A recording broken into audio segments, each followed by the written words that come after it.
Ukraine kisilikɛla cakɛda ka jate fɔlɔ y'a yira ko mɔgɔ 11 o sara, mɔgɔ 64 o jogira jamana kɔnɔna la. Ukraine jamana ka fanga ɲɛmɔgɔ Denis Shmyhal ko jamana ka minɛnba 11 o de tiɲɛna nin fɔdon in senfɛ ni ale kɛra jamana marayɔrɔ 8nan Kiev kɔnɔna la.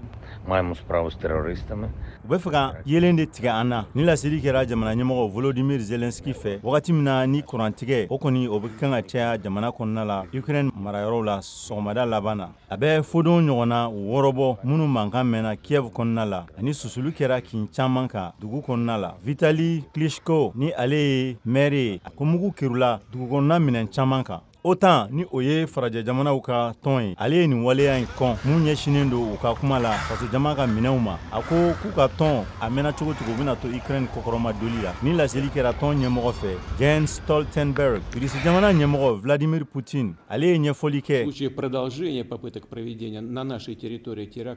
ani a ka lakana jɛkulu u ka lajɛrew de senfɛ ko Rusi jamana ye nin wulikajɔ daminɛ ni o ye ka fɔdon ani mugu keruli ye Ukraine ka minɛnw ma yasa yelen saradasufɛnw ani kuma falen minɛw olu ka se ka tiɲɛ tasarali la u kɛlen ka taa fɔdon susu Crimée Babili pont kan. Kiev ma nin waleya in a ma a tiɲɛtigiya walima a ma galontigiya ni o ye k'a fɔ ko ale sen bɛ nin waleya mun kɛra sibiridon sɔgɔmada fɛ.